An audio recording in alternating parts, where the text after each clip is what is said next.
সবাইকে সুস্বাগতম আমাদের তপ্পকবি পরিবার থেকে। হ্যাঁ, তপ্পকবি পরিবার থেকে সুস্বাগতম।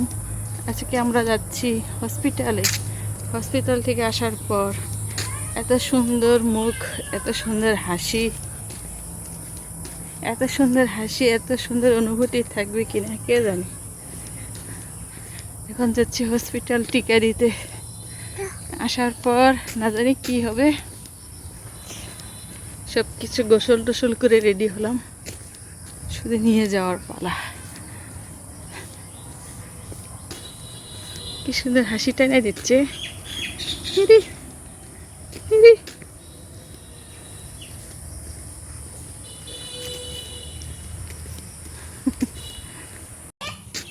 আজকে আমরা যাচ্ছি হসপিটালে। হসপিটাল থেকে আসার পর এই সুন্দর হাসি থাকবে কিনা বলতে পারছি না। হ্যালো, নমস্কার। বাসা থেকে বাহিরে বের হলে ওর খুব ভালো লাগে। চারিপাশ সবুজ আর সবুজ, আর অনেক ছোট ছোট বাচ্চা ওর চোখে পড়ে। ওর খেলার সাথী মাঝে মধ্যে খেলে বেড়ায়, ওর অন্যরকম আনন্দ হয়। দেখো না কি হাসি খুশি। এই তো আমরা মেন রোডের কাছে চলে আসছি, আর একটু পরেই আমরা ভ্যান গাড়িতে উঠে যাব। এইবার আমরা ভ্যানে করে যাচ্ছি। ভ্যানে করে যেতে হলে কত ঝাঁকি খেতে হয়। ঝাঁকি খেতে মজা পাওয়া যায় যদি কোলের বাচ্চাটা হাসি খুশি থাকে। এই যে আমার টুনটুনি শুধু এই দিক ওই দিক তাকিয়ে বেড়াচ্ছে। তার কত কিছু দেখার আছে, সব কিছু দেখে বেড়ায়। আশেপাশে দেখে সে অনেক খুশি। তার দেখার মতো অনেক কিছুই আছে। পিট পিট শব্দ, পুট পুট শব্দ, টিক টিক শব্দ।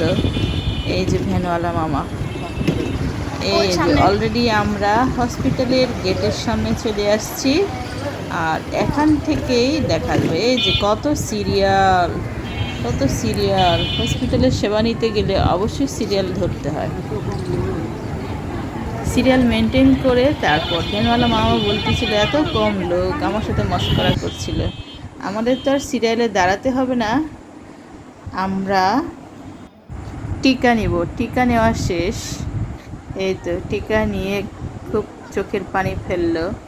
এখন আপাতত ভালো, বাইরে নিয়ে আসছি, অনেক কিছু দেখছে, কিন্তু মনটা কেমন জানি ডমডম হয়ে গেল। এই যে কেমন জানি হয়ে গেল আমার মেয়েটা, কিন্তু ওকে দেখে মনে হচ্ছে না এখনও কিছু ব্যথা আছে। যাই হোক, অনেকক্ষণ আমরা এখানে দাঁড়ালাম, অনেক কিছু দেখালাম ওকে। ওর দেখতে ভালোই লাগছে, এদিক ওদিক ঘুরে ঘুরে দেখছিল। ওকে দেখে আমার ভালোই লাগছিল, কারণ ভিতরে যে ভাবে ওই একটু কেমন জানি হয়ে গিয়েছিল টিকা নেওয়ার পর, বাইরে এসে অনেকটা ওর মনটাই ফ্রেশ হয়ে গেছে। ওর মনটা ফ্রেশ মানেই তো আমারও মনটা ফ্রেশ। আর বড়জনকে রেখে আসছি হচ্ছে স্কুলে দিয়ে আমরা চলে আসছি। এখন প্রায় আমরা বাসার কাছে চলে আসছি। এই যে এত বড় তাল গাছ, এই তাল গাছের অনেক তাল খেয়েছি এক সময়। তাল খেতে আসলে অনেক সুস্বাদু। তালের পিঠা, তালের বড়া, অনেক কিছু মানুষ বলে, তালের রুটি, অনেক কিছু বলে। আমরা প্রায় চলেই আসছি। এই রাস্তা আমি বহুবার আমার ভিডিওতে দেখিয়েছি। চলেই আসছি, আর একটু পরে আমার বড় মেয়ে চলে আসবে। ওর মন মেজাজ এখন অনেকটা ভালোই আছে। এই যে এই দাদুকে বারবার পিছন ফিরে তাকাচ্ছে। দাদু, এলাকার দাদু। বাসায় নিয়ে এসে দোলনাতে শোয়াইতেই ওই ঘুমিয়ে পড়েছে। সে ঘুম, কারণ যাওয়ার আগে ওকে সুন্দর করে গোসল টোসল করিয়ে তেল মালিশ করে তারপর নিয়ে গিয়েছিলাম।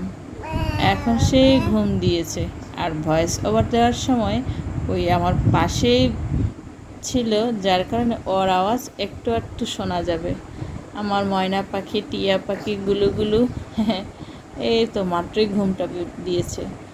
চোখটা কেমন বুজে গেছে, এত ঘুম পেয়েছে। কারণ এখন হচ্ছে ওর ঘুমানোর সময় প্রতিদিন আগে গোসলটা করিয়ে দিই। গোসলটা করিয়ে দিলে ওর ঘুমটা খুব সহজেই চলে আসে, কারণ গোসলের পর ওকে তেল মালিশ করে দেওয়া হয়। আমার টুনটুনি।